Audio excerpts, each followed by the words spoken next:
Kugiriza Hajji newankubadde olwaleero nga bwe twabategeezera terubadde lunaku lwakweyimirirwa.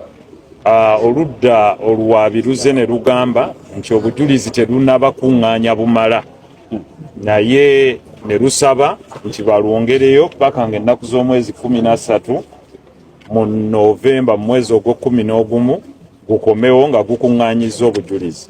Naffe bwe tutyo ne tusaba kkooti nti kyeyoleka kaati nti bwe baatuusire okuleeta omusibe bandibadde n'obujulizi baabukuŋŋaanya dda, naye nga bwe bagambye nti of course okwogera ku rights z'omwami ono oba eza Hajji Ali kiteeka okubeera era ne mu kkooti enkulu kubanga yeevunaanyizibwa ku nsonga zino, ate nga naffe ekyo era tukikakasa.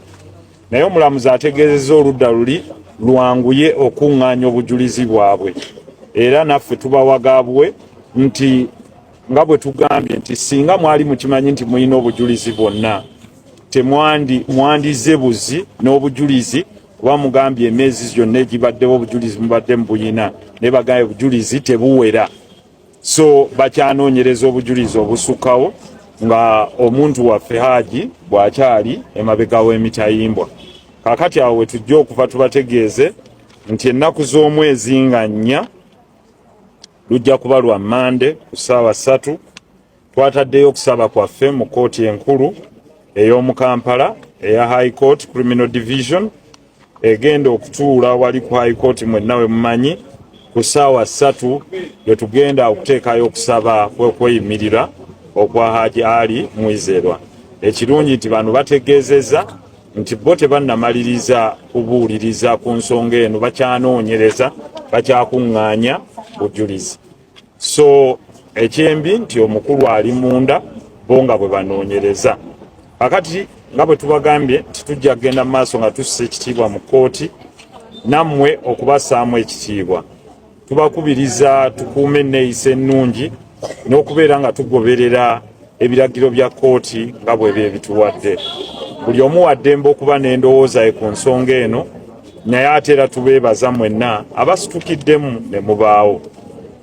Ssaawa 3 mwenna mbategeezezza production warrant tugiina ng'ennaku z'omwezi 4 omwezi ogwa Novemba wali mu High Court mu Criminal Division. Nsaba Katonda abatukuumire. Oludda oluwaabi lugamba terunaba kwetegeka bulungi, terunaba kuŋŋaanya bujulizi bumala. Nga bw'okigaye nti oludda oluwaabi lutegeezezza nti terunaba kuŋŋaanya bujulizi bumala kubeera wano oba kwe kwetegeka obulungi nga bw'ogamba.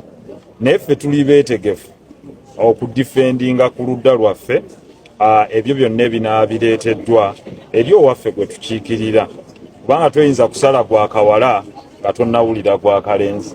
Ate nga ne ssemateeka waffe agamba nti buli omu alowoozebwa okuba nga teyazza musango okuggyako ng'oleese obukakafu obulaga nti yaguzza gwe kennyini amuwaabira oba nga ye kennyini avuddeyo n'agamba ye yaguzza. Awo tetunnatuukawo. Byebyo era bwe bubaka bwaffe. Mwebale nnyo. Ali mu mbeera ki? Wuuyo mwenna mumulabye.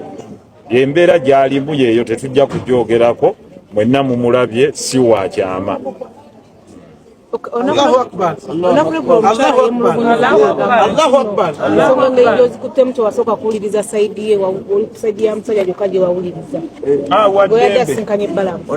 Waddembe kwantete yantuukirirako naye sikirinaako buzibu.